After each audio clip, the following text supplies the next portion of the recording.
Você já parou para pensar que a cruz de Cristo, o símbolo máximo da fé cristã, pode ter sido anunciada muito antes de Jesus nascer, ainda no livro de Gênesis? Pois é, essa ideia pode parecer absurda à primeira vista. Mas e se eu te dissesse que desde o Éden, desde o primeiro pecado da humanidade, Deus já estava sinalizando em detalhes o plano da cruz? A pergunta que fica é: por quê? Por que Deus mostraria a cruz séculos antes de Cristo vir ao mundo? E mais, onde exatamente a cruz aparece no Antigo Testamento, sem ser mencionada diretamente?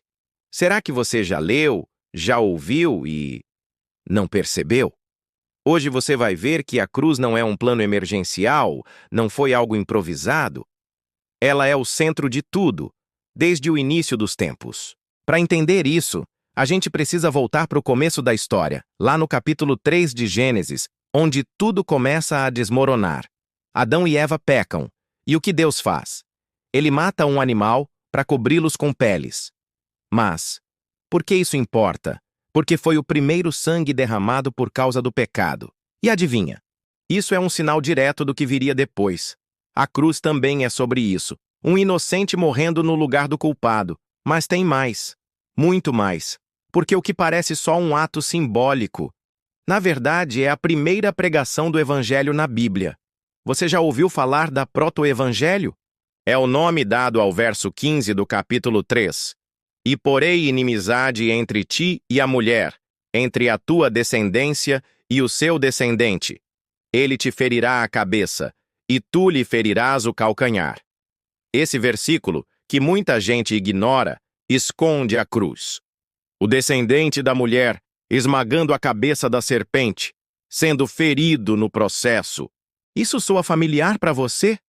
Parece com o que aconteceu ali no Gólgota quando Jesus venceu o mal, mas foi ferido até a morte?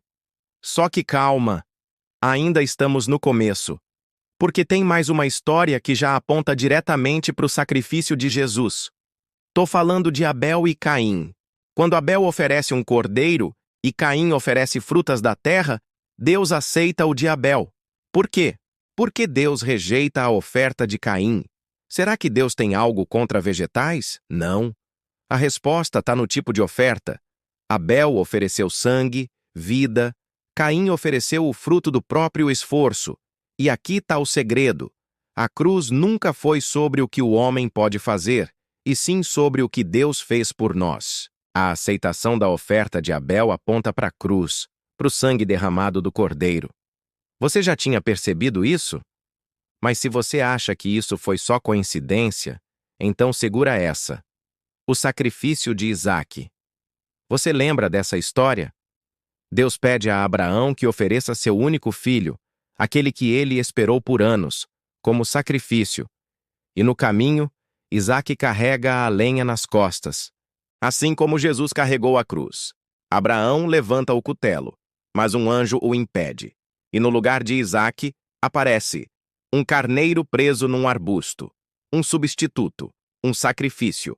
Agora olha só, o local desse sacrifício, Monte Moriá, o mesmo monte que séculos depois seria conhecido como Gólgota, o lugar da crucificação.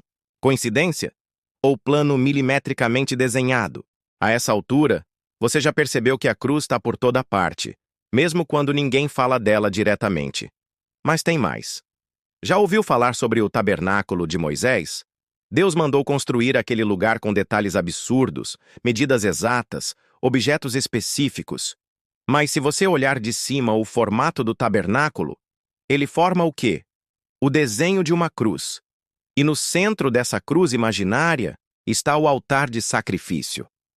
Você consegue ver a simbologia? Todos os pecados do povo eram levados para aquele ponto. O ponto central, o lugar onde o sangue era derramado. A cruz estava ali, escondida no deserto, no meio de tendas, de cortinas e de rituais. Já parou para imaginar quantos séculos antes de Cristo isso foi construído? E não para por aí. O profeta Isaías, mais de 700 anos antes de Jesus nascer, escreveu um texto que parece mais um relato de alguém que estava debaixo da cruz. Isaías 53, Diz que ele foi traspassado pelas nossas transgressões, moído pelas nossas iniquidades. O castigo que nos traz a paz estava sobre ele, e pelas suas feridas fomos sarados. Como isso é possível? Como alguém descreveria com tamanha precisão algo que aconteceria séculos depois?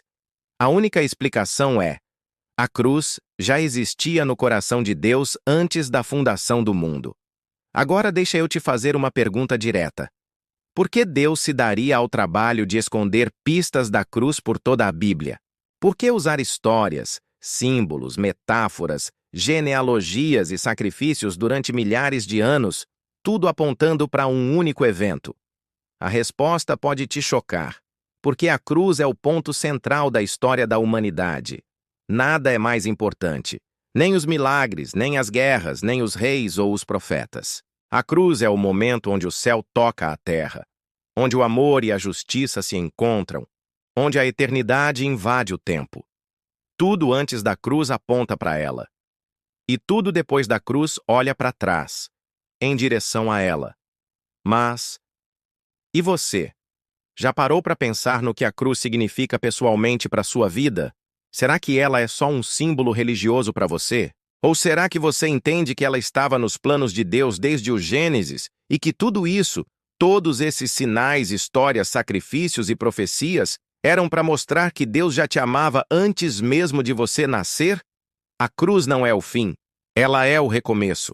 Ela é o centro. Ela é a chave que desbloqueia o verdadeiro sentido da vida.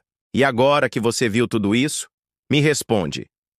Quantas vezes você já leu o Antigo Testamento sem perceber que estava lendo sobre Jesus?